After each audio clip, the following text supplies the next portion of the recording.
अस्मित ऐसा कौन सा सच दिखाने की कोशिश कर रहे थे? आखिर अस्मित ने अपने सोशल मीडिया पर ऐसा क्या कह डाला था कि उनके खिलाफ एफआईआर करना मजबूरी हो गई थी? एक लड़के को सरकार प्रशंसा कर रही है क्योंकि वो कर रहे हैं जो शायद कोई भी बड़ी आसानी से कर सकता है, या ये कह दें कि वो करने की कोशिश कर रहे हैं जो शायद सरकार कराना चाहती है। लेकिन एक दलित, एक पिछड़ा, एक अल्पसंख्यक अब सरकार को आंखें दिखाकर सवाल पूछेगा? एक पिद्दी सा 14 साल का बच्चा अब सरकार से ये पूछने लगेगा, सरकार को आईना दिखाएगा। लेकिन मुझे लगता है कि अभी भी आप यही सोच रहे होंगे कि ये पिद्दी सा 14 साल का लड़का आखिर ऐसा क्या सवाल पूछ रहा है, आखिर ऐसा कौन सा वीडियो बना रहा है कि इस पर एफआईआर हो गई। मुझे भी नहीं समझ में आ रहा था, लेकिन मैंने इनके 2-4 वीडियो ही देखे हैं, उसके बाद मुझे ये समझ में आ गया है कि लड़का बहुत क्रांतिकारी है।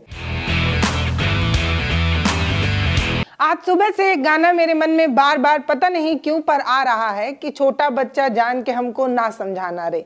ये गाना मेरे मन में क्यों आ रहा है वो आपको वीडियो के आखिरी में बताऊंगी। लेकिन मेरे पीछे आप जो 14 साल का लड़का देख रहे हैं, इस लड़के ने सिर्फ इतना गुनाह किया है कि इसने सच बोल दिया है। सच आज के समाज में कितना कड़वा लगने लगा है, खास तौर पर सिस्टम को, खास तौर पर सरकार को, कि अगर आप सच बोलते हैं तो आपकी आवाज दबाने की हर संभव कोशिश की जा सकती है, चाहे आप पिद्दी भर माचिस के डिबिया बराबर ही क्यों ना हो। अब ये जो 14 साल का लड़का है, इसने सरकार से ऐसा कौन सा सवाल पूछ लिया होगा, ऐसा क्या कह दिया होगा, ऐसी क्या बातें रख दी होंगी सोशल मीडिया पर कि इसके खिलाफ एफआईआर दर्ज करा दी गई। हाँ, ऑफिशियली एफआईआर नहीं है, लेकिन वो सब कुछ किया गया जो नहीं किया जाना चाहिए। मतलब थाने ले जाकर बैठाना, क्योंकि ये नाबालिग थे तो इनको इनके घर भेज देना, इसके भाई को बैठा लेना, फिर मजिस्ट्रेट के सामने 6 महीने तक लगातार हर तारीख पर पहुंचने की नसीहत दे देना, वीडियो ना बनाने का एक डर बैठा देना, हर वो चीज करने की कोशिश की गई जो एक 14 साल के बच्चे के साथ की जा रही थी। बार बार बच्चा बोलते वक्त मुझे इसलिए अजीब लग रहा है क्योंकि ये जो 14 साल के लड़के ने कर दिया वो बड़े कलेजे वाले लोग भी नहीं कर पा रहे हैं, क्योंकि बड़े से बड़े लोग आजकल मूक दर्शक बन गए हैं या चरण वंदना में लगे हुए हैं। तो ऐसे में कोई 14 साल का लड़का कुछ ऐसा कह जाए जो सरकार को ना पसंद आए या सरकार से सवाल पूछने जैसा हो, तो उसके साथ क्या कुछ हो सकता है वो खुद इन्होंने ही बताया है। अस्मित गौतम ने बताया कि कैसे उनके साथ क्या कुछ हुआ जब उनको एक तरीके से बिना वारंट के पुलिस उनके घर आई, उन्हें उठा कर ले गई, गिरफ्तार कर लिया, और उसके बाद क्योंकि ये 14 साल से छोटे थे तो इन्हें छोड़ दिया गया। इस बात का इन्हें फायदा हुआ क्योंकि ये नाबालिग है। मतलब आप समझिए कि अगर ये 18, 19, 20 साल के होते, 19-20 साल के होते तो इनके साथ क्या कुछ हो सकता था, ये उन्होंने खुद अपने वीडियो में बताया। सोनम वांगचुक से लेकर तमाम लोगों का नाम लेकर ये बताने की कोशिश कर रहे हैं कि क्योंकि अस्मित 14 साल के हैं इसलिए उन्हें तो बेल मिल गई, लेकिन उनके भाई को 24 घंटे तक थाने में रखा गया। उसके बाद उन्हें भी बाहर तो भेज दिया गया, लेकिन वो जो डर, वो जो भय बनाने की कोशिश की गई, उसके बाद एक ये मानसिक पीड़ा से जूझ रहे हैं, इसीलिए इन्हें पिल्स वगैरह लेनी पड़ रही हैं, दवाई वगैरह लेनी पड़ रही है। एक 14 साल के बच्चे ने आखिर ऐसा क्या कहा होगा ये आपको इस वीडियो में मैं आपको दिखाऊंगी। हालांकि अस्मित ने बहुत सारे वीडियोस बनाए हुए हैं, लेकिन हम 1, 2, 4 वीडियो ही आपको दिखाएंगे और आप उसी से समझ जाएंगे कि अस्मित ने जो कहा उससे किसको ज्यादा तिलमिलाहट हो सकती है, किसको ज्यादा घबराहट हो सकती है, और आखिर अस्मित ऐसा कौन सा सच दिखाने की कोशिश कर रहे थे। आखिर अस्मित ने अपने सोशल मीडिया पर ऐसा क्या कह डाला था कि उनके खिलाफ एफआईआर करना मजबूरी हो गई थी। लेकिन सबसे पहले आप वो वीडियो देखिए जो अभी हाल फिलहाल में वायरल है, जिसमें अस्मित के साथ क्या कुछ हुआ और कैसे उन्हें कानूनी दांवपेच में फंसाने की कोशिश हुई। बस किस्मत और लक अच्छा रहा कि ये नाबालिग निकले, इसीलिए शायद इन्हें सलाखों के पीछे ना डाल पाई प्रशासन, शायद इन्हें जो है उस तरीके से इनकी चूड़ी नहीं ऐड पाई। पूरे सोशल मीडिया पर कहा जा रहा है कि 14 साल के बच्चे से सरकार डर गई है, एफआईआर हो गई है और तुलना अभिनव अरोरा से की जा रही है। मेरी उम्र 14 साल है और मैंने एक वीडियो बनाई थी जो कि इतनी धारदार थी कि इंस्टाग्राम से कट छट कर एक्स पर कुछ गलत कारणों की वजह से बहुत ज़्यादा वायरल कर दी गई थी। गलत कारण तो मैंने एक बड़े क्रिएटर को उनके वकील के जरिए शेयर कर दिए हैं, शायद वो वीडियो बनाए तो पता चलेगा। वैसे इस पर तो मैं कुछ बोल भी नहीं सकता, आप इतना मान लो कि वो गलत कारण मोदी जी भी करते रहते हैं। एफआईआर तो 295 में एक संगठन द्वारा कराई गई होगी, क्योंकि मुझे कॉल भी आई थी। जैसा कि ये केस वैसा नहीं था जिसके चलते पुलिस ने मुझे बिना वारंट के धारा 151 में डिटेन कर लिया था मेरे भाई के साथ, ताकि मैं कोई वीडियो ना बना दूं, कोई दंगा ना भड़का दूं। जैसा कि मैं माइनर हूं, पुलिस ने इसीलिए मुझे तो छोड़ दिया था धमकी देकर कि तुम अब वीडियो नहीं बनाओगे, लेकिन मेरे भाई को 24 घंटे हिरासत में रखा था और उसके बाद मेरे भाई को भी धारा 151 में चालान कराकर छोड़ दिया था। लेकिन अब मेरे भाई को 6 महीने लगातार मजिस्ट्रेट ऑफिस में हाजिर हो। जैसा कि लोग बोल रहे हैं सरकार 14 साल के बच्चे से डर गई है, एफआईआर हो गई है। क्योंकि ये सच है कि मेरे खिलाफ मेरी आवाज को दबाने का ये एक साधन हो सकता है, लेकिन ये कहना कि सरकार मुझसे डर गई है, ये थोड़ा काल्पनिक जाहिर होता है। जो बड़े बड़े नेताओं के घर ईडी और सीबीआई भेजकर उनकी हालत खराब कर सकता है,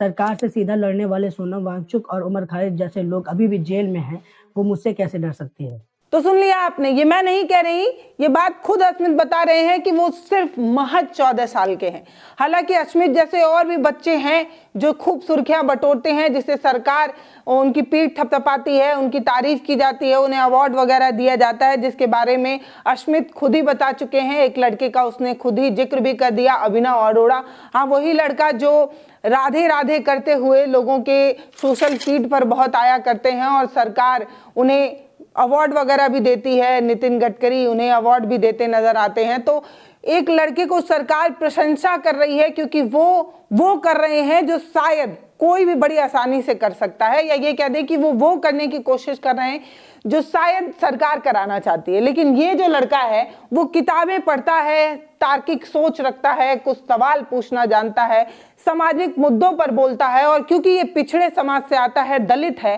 तो सरकार को अच्छा नहीं लगता, या ये कह दें कुछ अपर कास्ट या कुछ अपर कास्ट माइंडसेट को ये अच्छा नहीं लगता कि एक दलित, एक पिछड़ा, एक अल्पसंख्यक अब सरकार को आंखें दिखाकर सवाल पूछेगा। एक पिद्दी सा 14 साल का बच्चा अब सरकार से ये पूछने लगेगा, सरकार को आईना दिखाएगा। अब ये मामूली सा बच्चा ऐसा कुछ करेगा।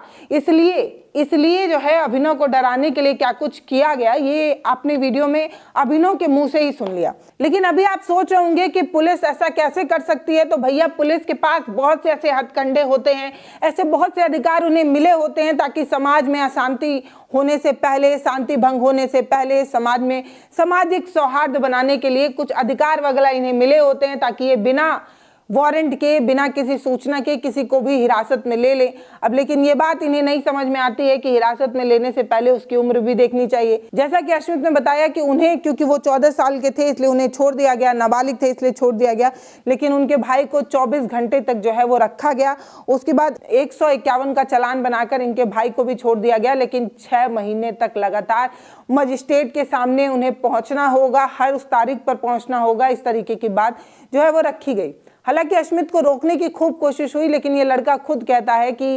इन्हें बोलने का राइट है, और ये कहते हैं कि यहाँ सवाल पूछने का हक जो है वो प्लेट में रखी तरकारी नहीं है कि कोई भी आकर उठा ले। भारत में सवाल पूछना अब इतना कठिन हो गया है कि जब आप सरकार से सवाल पूछते हैं, सिस्टम को जगाने की कोशिश करते हैं, तो आपको मानसिक रूप से, शारीरिक रूप से परेशान किया जाता है, और इसी वजह से 14 साल के अस्मित को भी परेशान जो है वो किया जा रहा है। लेकिन मुझे लगता है कि अभी भी आप यही सोच रहे होंगे कि ये पिद्दी सा 14 साल का लड़का आखिर ऐसा क्या सवाल पूछ रहा है, आखिर ऐसा कौन सा वीडियो बना रहा है कि इस पर एफआईआर हो गई। मुझे भी नहीं समझ में आ रहा था, लेकिन मैंने इनके 2-4 वीडियो ही देखे हैं, उसके बाद मुझे ये समझ में आ गया है कि लड़का बहुत क्रांतिकारी है। मतलब जिस तरीके से इनके वीडियो सोशल मीडिया पर टहल रहे हैं, जिस तरीके से ये अपनी बातें कह रहे हैं, उस बात से एक बात तो समझ आती है कि जो माचिस की डिबिया होती है ना, उसकी एक तिल्ली में लगा वो थोड़ा सा बुरादा जो है एक आग लगाने के लिए काफी होता है, और वही है अस्मित। अस्मित उस माचिस की डिबिया के एक छोटे सी तिल्ली है, और उस तिल्ली में लगे एक छोटा सा बारूद है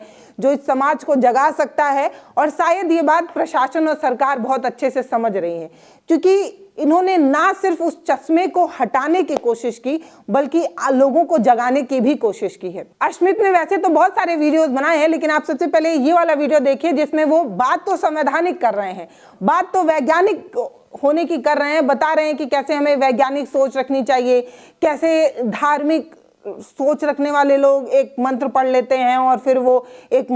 मंदिर के पुजारी बन जाते हैं, और क्या कुछ वो करते हैं, क्या कुछ उन्होंने कहा है, किस तरीके से कहा है, वो आप खुद सुनिए और फिर आप समझेंगे कि एक महंत, एक पुजारी, मैं किसी को छोटा बड़ा नहीं कह रही हूँ, लेकिन मैं अस्मित के उस वीडियो को अगर पॉइंट आउट करके बोलूं तो अश्मित ये समझाने की कोशिश कर रहे हैं कि एक पुजारी, हालांकि धार्मिक रूप से उनकी जिम्मेदारी जरूर बहुत हो सकती है, वो समाज के लिए प्रेरणादायक भी हो सकते हैं, मार्गदर्शक भी हो सकते हैं, लेकिन वैज्ञानिक रूप से देखा जाए तो वो एक साइंटिफिक सोच नहीं विकसित कर रहे हैं, एक वैज्ञानिक की तरह समाज में उस तरीके का दायित्व नहीं निभा रहे हैं। और इस तरीके की बात उन्होंने कही, क्या कहा सुनिए। इतने गोलू मोलू बच्चे राधे राधे करते स्कूल में घुस जाते हैं और पढ़े लिखे वैज्ञानिक बच्चों के सामने धर्म का प्रचार करने लग जाते हैं। अभी बहुत सारे गिरगिटानंद और पूजनीय प्रेमानंद हो गए हैं, अब हमें ये नहीं चाहिए। अब हमें हदीसें और मंत्रों को रटने वाले लोग बिल्कुल भी नहीं चाहिए। अब हमें वैज्ञानिकों की जरूरत है, क्योंकि अब हमें सड़कों पर काम करते ह्यूमनॉइड रोबोट चाहिए, चाइना की तरह बॉर्डर रक्षा करने वाले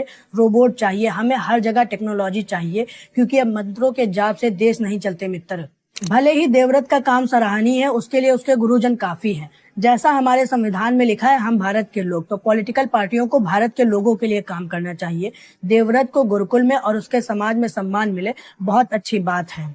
किंतु अगर हम वेदों को रटने वाले मॉडल को देश का रोल मॉडल बनाएंगे तो 2047 तक हम विश्व गुरु तो नहीं बल्कि वेद गुरु बनकर रह जाएंगे। तो हमारे देश का रोल मॉडल देवव्रत, महेश रेखे या अभिनव अरोरा जैसे लोग नहीं बल्कि पूजा पाल होंगी, जिन्होंने बाराबंकी में धूल रहित थ्रेसर मशीन का मॉडल बनाया और जापान गई।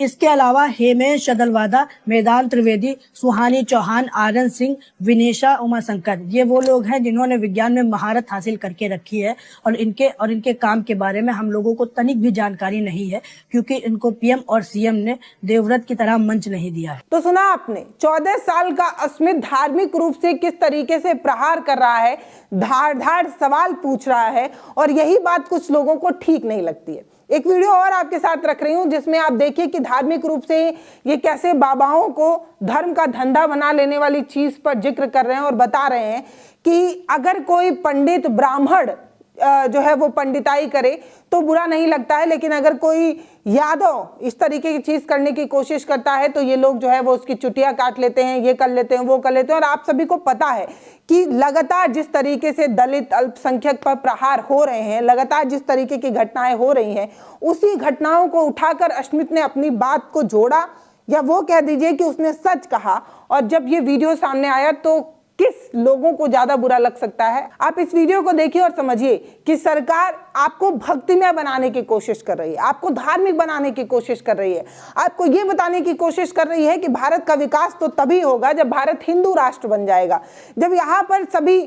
हिंदूमय हो जाएंगे, तभी भारत जो है वो धर्मगुरु बन पाएगा, भारत का असली विकास हो पाएगा, क्योंकि हम सनातन की ओर चल पड़ेंगे, हम अपनी संस्कृति की ओर चढ़ पड़ेंगे। ऐसे में अश्मित नाम का एक लड़का निकल कर आता है जो ये कहता है कि तोता बनकर कोई धार्मिक मंत्र रट लेने से समाज का कल्याण नहीं होता है। समाज का कल्याण तो तब होता है जब आप इसकी तरीके की किताबें पढ़ते हैं, जब आप तार्किक सोच रखते हैं, जब आप तमाम रिसर्च को पढ़ते हैं, तब आपको पता चलता है कि दुनिया भर में क्या हो रहा है। आप अपनी पीठ थपथपा कर अपने आप को विश्व गुरु घोषित किए जा रहे हैं, जबकि असल में समाज के रूप में हम किसने पिछड़ते जा रहे हैं, क्योंकि हम अपने बच्चों को तार्किक सोच नहीं दे रहे हैं, वैज्ञानिक टेम्परामेंट नहीं दे रहे हैं, बल्कि हम उन्हें धार्मिक बना रहे हैं, हम उन्हें वो चीज सिखाने की कोशिश कर रहे हैं। हालांकि धार्मिक बनना भी बहुत बुरा नहीं है, लेकिन आप सोचिए कि जब विश्व ग्लोबल लेवल पर कंपटीशन की बात करेगा तब हम कुछ मंत्रों को रट कर जो है उससे लड़ने पहुंच जाएंगे, और तब पता चलेगा कि हम कितने पीछे रह गए। क्योंकि